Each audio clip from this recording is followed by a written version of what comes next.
আল্লাহর হাবিবের আদরের টুকরা নাতি হোসাইনের যখন দেহটা আলাদা করে ফেলেছে ছুরি দিয়ে, মাথাটা আলাদা দেহটা আলাদা, তো এই মাথাটা কয়েক টুকরা করেছে মাথাটাকে। এখনও সেই দেহটা ইরাকের জমিনে এখন দাপন করা আছে, আর মাথা মোবারকটা দামেস্কে আছে।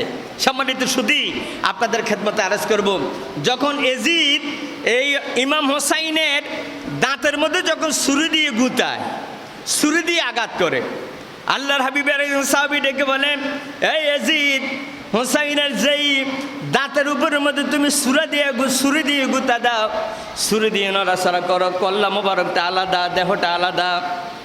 তবে একটা কথা বলে দেই এজিদ, তোমাকে একটা কথা বলে সাবধান করে দেই, যেই হোসাইনের দাঁতের মধ্যে তুমি ছুরি দিয়ে গুতা মারছো, এই দাঁতের মধ্যে আল্লাহর হাবিব নূর নবীর কোটি কোটি সুমাবম মোবারক আছে। বলেন সুবহানাল্লাহ।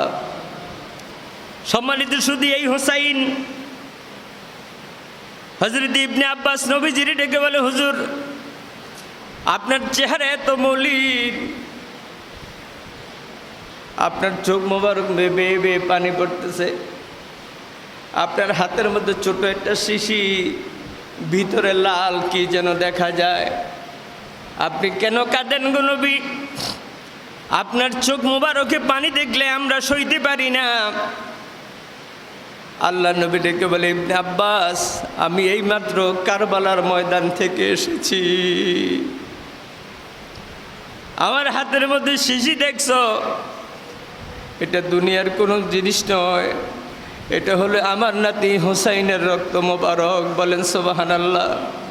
আমি এই রক্ত মোবারক দিয়ে আল্লাহর কাছে বলবো, আল্লাহ, যেই হোসাইন আর যেই হাসানকে আমি জীবনের চাইতে বেশি ভালোবাসতাম, হাসান হুসাইন আমাকে ছাড়া কিছু বুঝতো না, আজকে সেই হোসাইনের রক্ত নিয়ে এসেছি কারবালার ময়দান থেকে।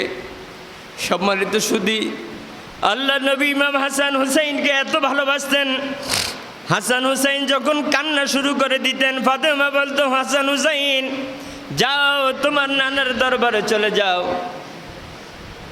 একদিন হাসান হুসাইন